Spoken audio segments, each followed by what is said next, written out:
wabarakatuh. Alhamdulillahi ala ihsanihi wa syukru lahu ala taufiqihi wa imtinanihi wa asyhadu an la ilaha illallah wahdahu la syarika lahu ta'ziman li sya'nihi wa asyhadu anna Muhammadan abduhu wa rasuluhu adda'i ila ridwanihi. Allahumma salli wa sallim wa barik alaihi wa ala alihi wa ashabihi wa ikhwanihi. Bapak Ibu hadirin dan hadirat jemaah salat Isya dan Tarawih yang mudah-mudahan dirahmati Allah Subhanahu wa taala. Di dalam sebuah hadis Nabi SAW yang diriwayatkan oleh Imam Al-Bukhari dari Anas bin Malik radhiyallahu anhu bahwasanya Rasulullah SAW bersabda, "Ahabbul a'mal ila Allahi adwamuhu wa in qalla." Amal yang paling dicintai oleh Allah Subhanahu wa taala adalah amal yang dilakukan secara kontinu walaupun itu sedikit. Kemudian hadis yang kedua disebutkan dalam riwayat Imam At-Tabrani di mana Rasulullah SAW bersabda, "Inna Allah Ta'ala yuhibbu idza amila ahadukum 'amalan ayyutqinahu." Sesungguhnya Allah Subhanahu wa taala mencintai jika salah seorang di antara kalian melakukan satu amalan maka ia menekuninya. Kemudian dalam hadis yang ketiga dikisahkan oleh Aisyah radhiyallahu anha di mana Rasulullah SAW ketika ia beramal maka ia pun menekuninya. Nah, dari tiga hadis ini kita bisa menyimpulkan tentang urgensi dan keutamaan daripada istiqomah. Ya. Nah, keistiqomahan itu berarti menjaga keimanan dan ketakwaan serta menjaga ketaatan kita kepada Allah Subhanahu wa taala. Sehingga bulan Ramadan ini ya salah satu tujuannya adalah untuk melatih kita agar kita bisa istiqomah di dalam keimanan dan ketakwaan. Sehingga di dalam surat Al-Baqarah ayat 183 disebutkan tentang salah satu tujuan daripada puasa itu adalah la'allakum tattaqun. Nah, kata tattaqun ini menunjukkan makna pada waktu yang sekarang dan pada waktu yang akan datang. Sehingga ketakwaan itu bersifat terus-menerus.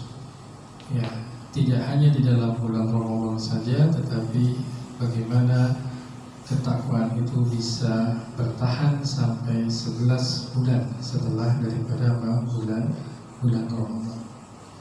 Nah, sehingga bulan Ramadan ini menjadi satu momentum kita untuk melatih bagaimana kita beristiqomah di dalam menghadapi 11 bulan yang akan datang. Karena Ramadan ini adalah sebuah madrasah, sebuah sekolah, sebuah pendidikan untuk kita bisa menghadapi 11 bulan setelah daripada bulan Ramadan. Artinya setelah daripada bulan Ramadan itu maka iman dan ketakwaan kita menjadi meningkat. Walaupun ini tidak berkaitan dengan bulan Syawal. Banyak orang mengatakan bulan Syawal itu bulan peningkatan. Padahal di dalam masyarakat Arab Jahiliyah penamaan bulan itu punya makna historis. Tetapi setelah Islam itu datang, dia memiliki makna secara din, secara agama. Misalkan kita ambil contoh Sya'ban. Sya'ban itu maknanya adalah yatasya'abuna. Mereka berkelompok-kelompok. Maknanya apa? Berkelompok-kelompok di dalam melakukan peperangan setelah mereka dilarang melakukan peperangan di bulan Rajab. Karena bulan Rajab termasuk Syahrul Muharram atau bulan yang diagungkan, disucikan. Nah, tetapi setelah Islam itu datang, maka makna Sya'ban ini punya makna ad-dini, Ya, sebagaimana disebutkan oleh Ibnu Hajar Al-Asqalani rahimahullah, Sya'ban itu artinya tajammu, ya, berkumpul. Maknanya adalah tajammu fiha al-khair. Berkumpulnya di dalam bulan Sya'ban itu kebaikan. Tahdziran li syahri Ramadan, untuk menyambut datangnya bulan Ramadan. Nah, demikian pula dengan bulan Ramadan. Bulan Ramadan itu diambil dari kata ar-ramdha. Ya, ar-ramdha itu maknanya ya panas yang menyengat. Ya. Secara historis ini bermakna bahwasanya puasa yang dilakukan pertama kali pada ya cuaca atau kondisi yang sangat panas. Tapi Ramadan juga punya makna secara din. Ya, maknanya adalah ya tarmul dzunub. Ya, Ramadan itu adalah bulan untuk membakar dosa. Nah, termasuk juga dengan Syawal. Ya, Syawal itu maknanya bukan meningkat tetapi apa? Mengangkat. Artinya pada saat bulan Syawal, ya, unta-unta betina itu mengangkat ekornya sebagai isyarat ya untuk tidak dikawini oleh unta-unta jantan. Nah, sehingga perilaku seperti ini ya diambil oleh masyarakat Arab jahiliyah sebagai sebuah keyakinan, sebagai pantangan untuk menikah di bulan Syawal. Nah, sehingga Nabi SAW ya menikah dengan sebagian istrinya di bulan Syawal, dan Nabi SAW menikahkan ya sahabatnya di bulan Syawal. Bahkan Imam Nawawi rahimahullah menyebutkan tentang anjuran yang menikah di bulan Syawal. Ya.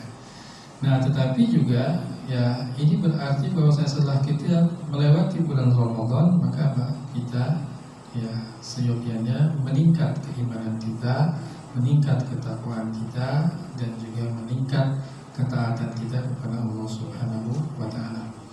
Nah, Bapak Ibu hadirin dan hadirat jemaah salat Isya dan tarawih yang mudah-mudahan dirahmati Allah Subhanahu wa taala, bagaimana supaya kita bisa istiqomah? Nah, ada beberapa hal yang perlu untuk kita lakukan. Yang pertama adalah ya memperbaiki atau meluruskan niat. Ya. Dan Rasulullah SAW sudah ya memberikan ya peringatan ya agar niat ini menjadi sesuatu yang sangat penting. Sehingga ketika memasuki bulan Ramadan, Nabi SAW mengatakan, "Man shoma Ramadhana imanan wa ihtisaban ghufira lahu ma taqaddama min dhanbihi." Barang siapa yang berpuasa karena iman dan mengharapkan pahala. Ya, karena apa? Puasa itu hanya bisa dilakukan oleh orang yang memiliki iman dan oleh orang yang mengharapkan pahala dari Allah Subhanahu wa taala. Maka diampuni dosa-dosanya yang telah lalu. Nah, begitu pula ketika Nabi SAW menyebutkan tentang Lailatul Qadar, di mana Lailatul Qadar ini adalah puncak kebaikan, keberkahan dari bulan Ramadan. Nabi mengatakan, "Man qama fi Lailatul Qadri imanan wa ihtisaban, ghufira lahu ma taqaddama min dhanbihi." Barang siapa yang salat bertepatan dengan Lailatul Qadar karena iman dan mengharapkan pahala, maka diampuni dosa-dosanya yang telah lalu. Nah, kemudian yang kedua adalah dengan kita banyak berdoa kepada Allah Subhanahu wa taala agar diberikan keistiqomahan.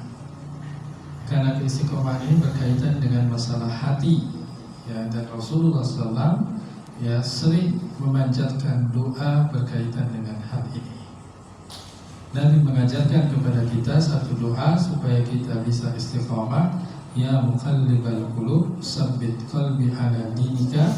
Ya musarrifal qulub, sarrif qalbi ila taatika. Wahai zat yang membolak-balikan hati, teguhkanlah hati ini dalam agamamu. Wahai zat yang menggerakkan hati, gerakkanlah hati ini ke dalam ketaatan kepadamu. Nah, kemudian yang ketiga ya adalah bergaul dengan orang-orang yang membuat kita bisa istiqomah. Orang-orang yang membuka kebaikan-kebaikan untuk kita dan menutup kejelekan-kejelekan untuk kita. Karena nanti ada orang-orang yang ketika kita bergaul dengannya, maka kebaikan itu akan terbuka dan kejelekan akan tertutup.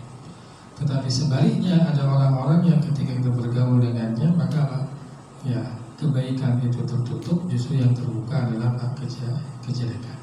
Sehingga Rasulullah SAW mengatakan al-mar'u ala dini khalilihi. Ya, seseorang itu akan bergantung dengan agama dari teman ataupun sahabatnya.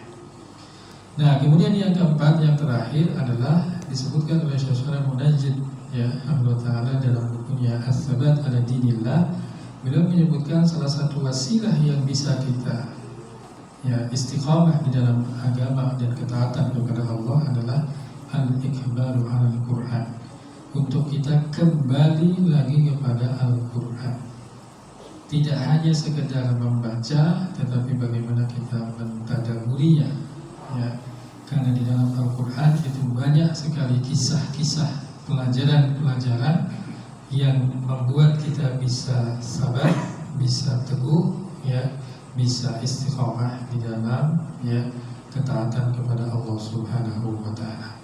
Nah, sebagai penutup, Bapak Ibu hadirin yang mudah-mudahan dirahmati Allah Subhanahu wa Ta'ala, adalah firman Allah Subhanahu wa Ta'ala, wa'bud rabbaka hatta ya'tiyakal yaqin. Maka beribadahlah kepada Allah Subhanahu wa Ta'ala sampai datangnya kematian. Jangan sampai kita menjadi hamba-hamba Allah di bulan Ramadan saja, tetapi bagaimana kita menjadi hamba-hamba Allah di dalam kehidupan kita sampai kita diwafatkan oleh Allah Subhanahu wa Ta'ala. Ini mungkin yang bisa saya sampaikan pada kesempatan malam hari ini. Wallahu a'lam bishawab. Wassallallahu ala Muhammadin wa ala alihi wa sahbihi wa akhiru alhamdulillahi rabbil alamin. Assalamualaikum warahmatullahi wabarakatuh.